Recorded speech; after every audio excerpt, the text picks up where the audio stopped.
Well, hello everybody. Welcome to another video on the History Valley podcast. And today I'm joined by Professor Helen Bond. And today we're going to be discussing Helen Bond's contribution to the book titled The Next Quest for the Historical Jesus. I'll have the link to purchase the book in the description below and the pinned comment. With that being said, Helen, thank you very much for joining me today. Good to be here. Thank you. Yeah, thank you for joining me. Can you give us a brief recap on the book, The Next Quest for the Historical Jesus? What is the book about? Well, it's a couple of significant people in historical Jesus research, Chris Keith and James Crosley, thinking about what are the sort of the interesting things in historical Jesus research. I suppose one of the difficulties in an area like this is that people keep regurgitating the same questions, the same assumptions, and the history of the quest, of course, goes back a long, long time. So it was an attempt to sort of to reinvigorate the quest, I suppose, to put new emphasis into it and to ask, what are the exciting issues, the new questions, the new assumptions that people perhaps want to bring to the quest for the historical Jesus that are just getting overlooked. What must the next quest for the historical Jesus account for? Well, my contribution to the book was to suggest that we need to take the biographical nature of the Gospels seriously. It seems to me that that historical Jesus work is still sort of going back to that idea that you can get a little paragraph, a little story about Jesus, and you can somehow kind of scrape off the layers, and underneath it you'll be able to find some sort of little kernel of pristine historical material. And I mean that worked decades ago, maybe a century ago, at the time of the the form critics and even to some extent with redaction critics. But nowadays, particularly with the rise of narrative criticism and people nowadays thinking of the gospel authors as authors and literary people who could write with certain themes and who were sort of in charge of their material, not simply sort of cutting and pasting and putting stories together like beads on a string, as they used to say. So once you start to think of the gospel authors as literary people who are putting together a very specific literary piece that's designed to have an effect on people, and the more you think of that as a biography, then you really have to take the whole work seriously. What is the author trying to do throughout the whole of this narrative? You can't just pick little bits and sort of scrape stuff away and say, aha, here's something at the bottom of this. What do you mean by Jesus and the politics of translation? I don't think I don't think that's a phrase that I used in my essay. I mean, if you were asking me generally about Jesus and the politics of translation, I would say that, you have to be very careful about how you translate things, make things inclusive, make sure things are, as good and accurate sort of version in a modern day setting to what the actual Greek meant, or even Aramaic meant in the first century. How does one tell when orality is taking place within the Gospels? And when you look at certain texts and you say, okay, this is probably connected to oral tradition, how does that work? Well, what people have done in the past, I mean, a century ago, in the time of the form critics, people looked just at what they looked like. So, the Gospels, particularly Synoptic Gospels, are a series of little pericopes, they're sometimes called, little paragraphs, and each one is a separate little story. And so one of the things that the form critics said was that this indicated that these were little pieces of oral tradition that were sort of floating about the place. I think nowadays people would be a little bit more cautious about saying that. Certainly, I wouldn't see them as pieces of floating oral tradition. But what a lot of people do, a more sophisticated version of that, I think, is to say that the Gospels themselves have things within them that perhaps point to an oral background, things like repetitions or groups of three or a more chiastic structure, perhaps, grouping of certain stories together, so that you get a group of miracle stories, a group of parables, things like that. And some people point to things like that and say that indicates that Mark, for example, is very close to an oral retelling of the gospel. My take on that is that it's not evidence. I don't think you can use a sophisticated literary text and point to certain aspects and say, aha, this shows that it was originally oral. I think it's more likely that what it shows is that the author of the text is probably writing to people who are listening and so need some of those features of oral tradition. And I think he's writing an exciting, popular level sort of narrative that's going to draw people in. People are going to listen to it, find it interesting, want to listen to it. And I think some of these features are more an indication of that kind of middle brow literature that we've got here, rather than the more sophisticated stuff that tends to have come down to us from the classical era. So in other words, while oral tradition did exist, we can't access it. We can't know with absolute certainty what was being remembered, what was being spoken, and we can't deduce which pieces in Mark, like with magical goggles, and tell, okay, this piece is there, that piece came from there.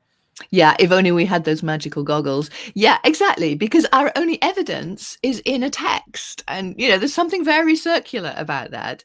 And then, of course, the person we might like to have told us something about oral tradition in the 50s is famously silent about it. So Paul says virtually nothing about this oral tradition that's supposed to be floating about. Which again, people just say, well, Paul was a bit unusual. Paul wasn't interested in the historical Jesus. Another possibility is just that this oral tradition perhaps wasn't floating about in the way that the form critics tend to think it was. Maybe, these individual paragraphs were more or less kind of composed by Mark and the earliest evangelists. I mean, I wouldn't say that they're completely composed out of nothing. I mean, I think there were stories going around, some of them historical, some of them more historical, some of them less historical, some of them just made up maybe. But I think these have been very carefully fashioned by the gospel writers. I mean, you just need to look at Mark's little paragraphs. They're all roughly the same sort of length. They're roughly the same, they're similar language and stuff. So they're clearly not just stuff that's floating about. I mean, at the very minimum, Mark has rewritten this stuff. He's put it in his own words, his own style, and so that's what we have there. So when you look at the Gospels and you look at the historical material, how does that work methodologically? Well, yeah, I mean, method is the big question, I think, in terms of historical Jesus work. I mean, like I said, the old method was to take story by story and say, which bits here sound like they come from the later church, then we'll get rid of them. Which bits sound like they might have come from the sort of the theology of the individual evangelists, we'll get rid of them. And then hopefully you end up with sort of something that sounds vaguely like it might have come from the first century. And from kind of like the 30s, and you say, well, that sounds historical. I mean, there's nothing wrong with that on some level, but I just don't think that it does justice to the Gospels as we now realize that they are, that they are literary pieces put together with great literary artistry and skill, and all the more so if we see them as biographies. I mean, to write a biography, you need a certain level of education. And I think the difficulty here is that, what the evangelists are doing, say what Mark is doing in his gospel, is to present a life of Jesus for people to hear and to emulate. Ancient biography is all about morality and imitation. And the whole point is to present you with a life of Jesus that you then encourage people to be like Jesus in their own lives. And And so I think it's very difficult from that overarching narrative to then sort of take a section by section and look for underlying historical kernels. What you have to do instead is to look at the whole piece. What is it that Mark is trying to do? And then to ask historical questions. But they are very difficult because we have very little to go on.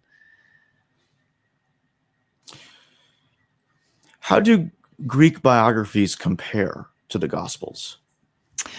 I think they compare quite well. I mean, Greek biographies, unlike Latin biographies, tend to be about philosophers and teachers. So the life of Socrates is sort of the big story. You know, in a way, the life that starts them all. It's people reflecting on the life of Socrates, Xenophon's Memorabilia, and some of the ones that come after it that sort of really start this tradition of Greek biography. And so Greek biographies they're about teachers. They tend to have the teaching in any order, really. It doesn't matter too much. They're not particularly chronologically focused until it comes to the end, because obviously you've got to tell a death in the order in which it comes. They tend to be moralistic. They're trying to encourage people to revere the teacher and to follow the teacher's teaching, and also to model their own lives on the lives of the teacher. So I think in many ways that's exactly what the Gospels are doing. They're holding up Jesus's life as a sort of commemoration of a great life, and encouraging followers to hold this life in esteem. But they're also kind of encouraging people to devote themselves to that life and to try to imitate that life. And to follow it in their own lives. I mean, Mark's Gospel is full of that call to follow me, you know, do the same thing as Jesus all the way through it. And so I think it's very similar. Latin lives are different because they tend to be about emperors, statesmen, things like that. And so I think sometimes people say, oh, well, you know, the Gospels can't be biography because they're not about emperors, and they talk about Suetonius and stuff. And I don't think those are quite the comparison. I mean, Greek and Roman biographies are different to one another. This is, in the Gospels, I think we have a sort of a Jewish version that is most close to the Greek biography. Which examples would you say remind you of the Gospels more closely? Which Greco-Roman texts, if you have a couple of examples in mind? Yeah, well, I mean, one that is actually Jewish is Philo's Life of Moses. You know, even the subject matter is quite close there. And Philo's Life of Moses is an extremely Hellenistic version of the life of Moses. So that's quite an interesting one to compare with the Gospels. Other ones are something like Lucian's Life of Demonax. Demonax was his teacher, and he tells a lot of stuff about little anecdotes too. I mean, that's something that Greek biographies tend to do. They sort of they're episodic in nature. They have, you know, one episode after another. So very like the Gospels in terms of structure. You know, it's not that kind of overarching narrative that goes on for a long time. It's one little story, then another little story, then another little story, often with very little to relate them. And that's the way that Demonax sort of goes through his material. And then Philostratus's Life of Apollonius of Tyana is also quite similar. I mean, this is a little bit later. It's from the early 3rd century, probably. So it's after the Gospels, but again, you have a similar central figure. Some of the features actually are quite similar to the Gospels. You have a trial narrative at the end. Quite a few of the individual biographies in Diogenes Laertius's Lives of Eminent Philosophers are also similar. So, I mean, we're lucky that there are quite a lot of biographies of Greek philosophers around, and so, I mean, they're all different. You know, there's differences between them, but in general tone, I think you can see a sort of an underlying similarity to the Gospels. What do we know about the style and structure in the Gospels? Yeah, well, style and structure, I think, again, is one of the things that really plays into this discussion of the historical Jesus, because people look at Mark's gospel and Matthew and Luke that sort of come after it, and they say, if you're asking about how long did Jesus's ministry continue, and people will always say, oh, well, it's about 1 year in the synoptics, or maybe a little bit less than a year. And that's because Mark has grouped all his materials so that he's got the stuff in Galilee, and then he's got the journey to Jerusalem, and then he's got the Jerusalem material, all set at Passover, culminating in the cross. Now, the trouble is that is not designed to be a chronological narrative. Instead, it's an episodic narrative that's sort of grouped in terms of sort of topical areas. So, like I say, you have all the Galilean stuff, but even within that, you have you have a series of conflict stories, and then you have parables, and then you've got miracles, and then material on purity. So you've got sort of little groupings of material. Then you've got the journey to Jerusalem, and then in Jerusalem too, you've got little sort of groupings of material. So to think that this is chronological, I think, is wrong. And actually, Mark gives us no indication as to how long Jesus's ministry lasted. So again, we could say, well, let's look at John then, and John seems to suggest that Jesus's ministry lasted a year, 2.5 years at least. And John is written in a very different style. He has much longer narratives, much longer stretches, long dialogues.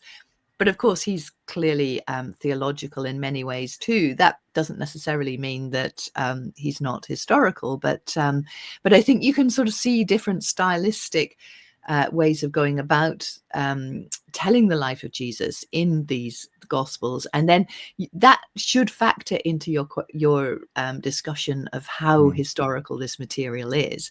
Particularly, I think in the Synoptics, we certainly can't assume that Jesus has just a short ministry from what Mark says. Can you tell us a little bit about the flexibility of genre in the ancient world?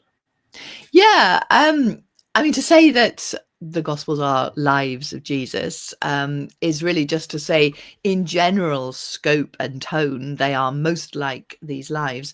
But genre genre in any age is flexible, adaptable.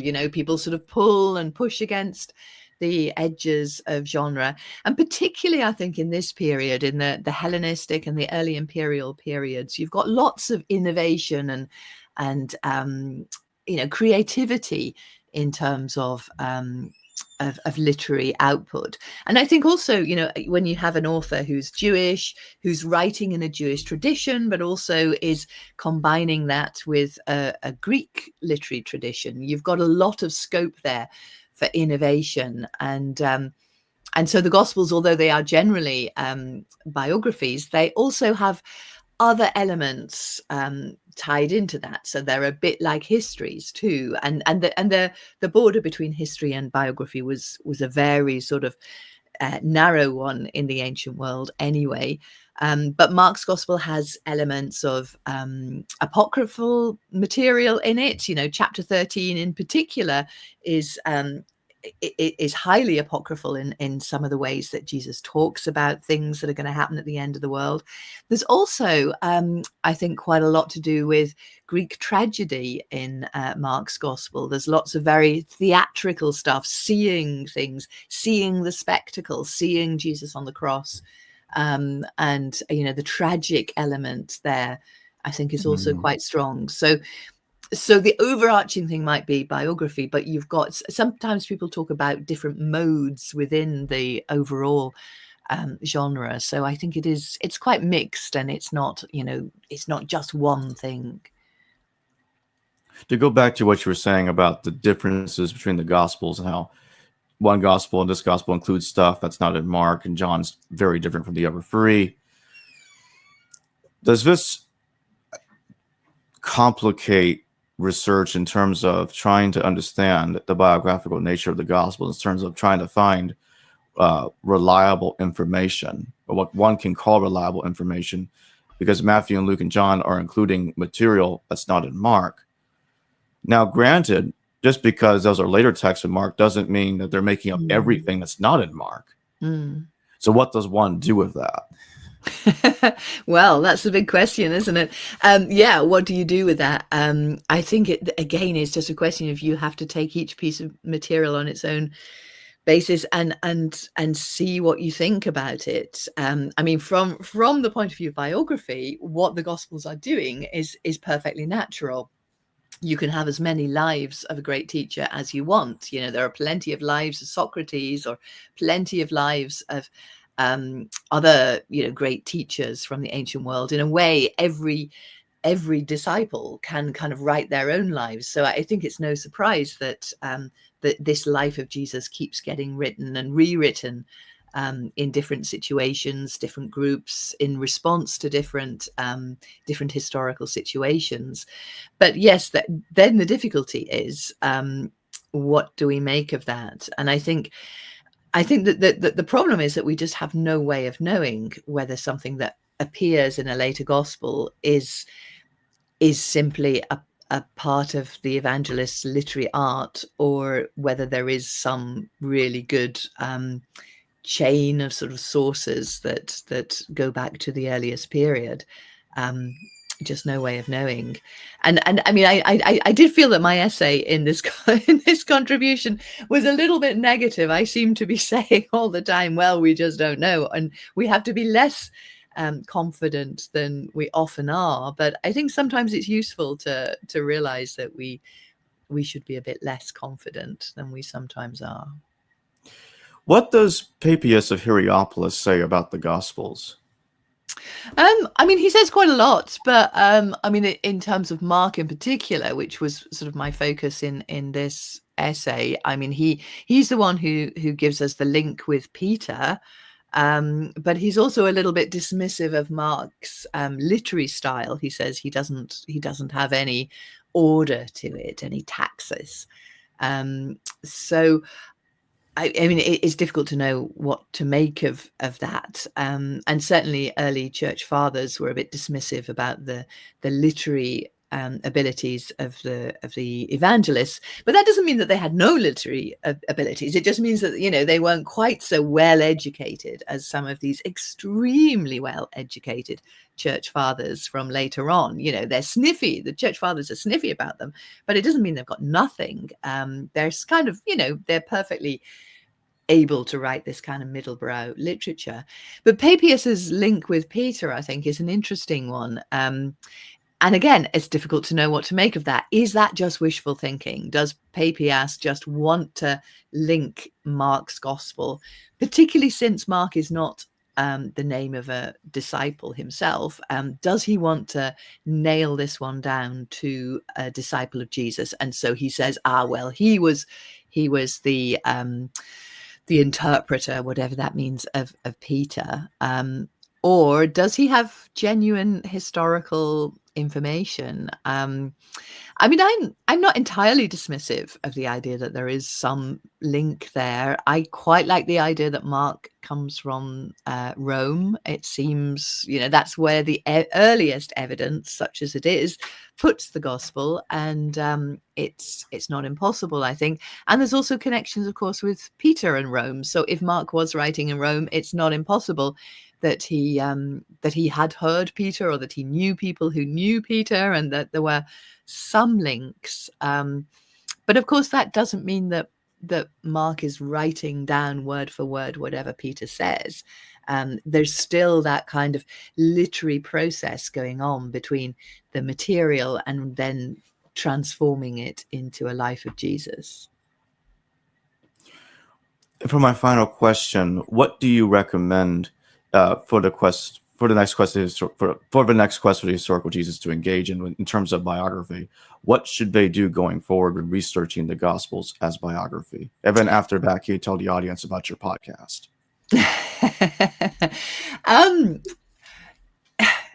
Like I said, I think it complicates things a lot more. You know, if you take the Gospels just as repositories of historical material that you just need to scratch a little bit at and you'll find it, then that's a much more optimistic way of going about it than to say, by the time we get to our first gospel, maybe in the early 70s or so 40 years after the time of Jesus, there has already been a huge amount of transformation from that earliest material about Jesus to now this literary material cast as a life of Jesus. So I think we just have to be very, very careful and also admit our uncertainties. It does strike me quite often that one of the ways that people go about historical Jesus work is to say, let's think about incident in the temple, for example, and they'll say, well, we have it here, here, here, here, here. These are all usually the four gospels. This is what we've got. And then they'll say, well, Mark is the earliest, so let's go with Mark because Mark seems, fairly historical. Let's go with that. And then in the end, because you keep doing that, you keep going back to Mark, you keep saying Mark's seems to be the most historical, you end up with a historical Jesus who looks very like Mark, this apocryphal prophet who slightly strange, enigmatic character. He's basically the Jesus of Mark.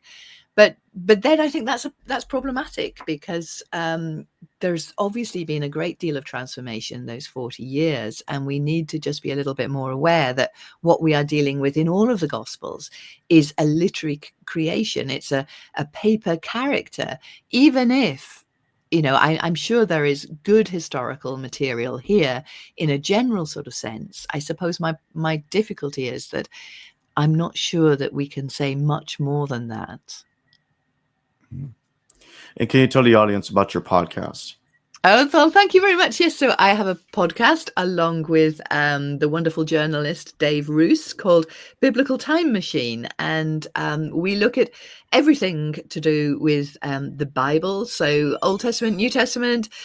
We have a time machine, a genuine time machine, and we go back in time and we talk to scholars from the Hebrew Bible, from the New Testament, Christian origins, all sorts of stuff. So our last one was on biblical law, but we like slightly weird stuff too. We had a great one talking about pigs and when the pig became a forbidden animal. We do stuff on writing and culture, everyday life in the Bible times is what we particularly like. So it's very wide ranging, but all to do with the Bible. And I'd like to remind everybody that the link to purchase the next Quest of Historical Jesus will be in the description below and in the pinned comment. I also have the link to Helen's podcast down there as well. And that being said, Helen Bond, thank you very much for joining me today. Thank you. Hello viewers, thanks for watching this video from the History Valley YouTube channel. Please don't forget to subscribe and hit the notification bell. And if any of you wish to further support this channel, please consider checking out this channel's Patreon page and becoming a patron, and or donate through PayPal or through Super Chat during a live stream. Thank you.